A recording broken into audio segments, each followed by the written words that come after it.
One example is that Facebook was targeting 13 to 17-year-olds.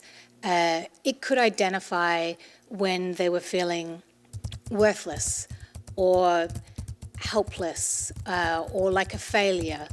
And they would take that information and share it with advertisers. They were, in essence, tracking her activity online. Absolutely. That was taken as a signal and then shared with advertisers. Darren Davidson is the Australian's managing editor, but in a former life he was media editor and hot on the trail of Facebook. Darren, take me back to 2015 and around then when you became media editor of The Australian. Why did you think that Facebook was a story? It was a big story for us on The Australian at the time, and it wasn't necessarily a big story in the wider media. It wasn't as fashionable as it is now to write about the power of the big tech platforms. And so we were doing lots of different stories looking at that and the power of Facebook and the proliferation of mis and disinformation on their platform. I had heard rumours about the way in which the advertising business at Facebook worked. Mark Zuckerberg would veto recommendations from his team when it came to improving practices that would protect children. Facebook is one of the most powerful companies in the world.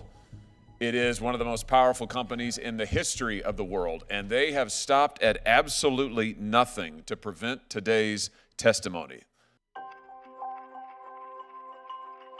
What you revealed was that Facebook was actively searching the content that users were uploading, particularly young people, and looking for signs of distress. How did Facebook's internal document kind of frame that? One of the documents I had was for a major top 4 Australian bank. And the document was prepared for the bank's media agency. Media agencies book airtime, advertising space in newspapers.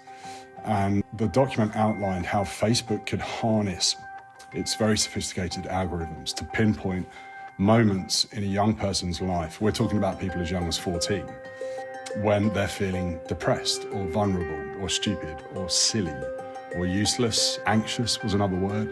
The idea in this piece of research, this presentation to the bank, was that they could then target their products, or if you're a chewing gum manufacturer, you could target your products at those moments when people needed a boost, and therefore they would be more vulnerable, susceptible to the advertising. It struck me as interesting that the person that handed me these documents hadn't really paid a lot of attention to this discovery at the back of the batch of documents, and initially it didn't occur to them this might be concerning or disturbing. It was only when I kind of laid it out and said, hey, look at what they're saying, that they actually went, wow, actually, yeah, that's pretty disturbing, pretty concerning. And the reaction from Facebook was staggering.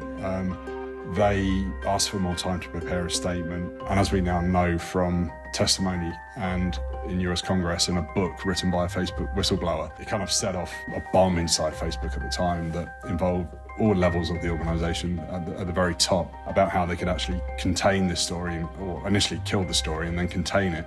And I think the question is why?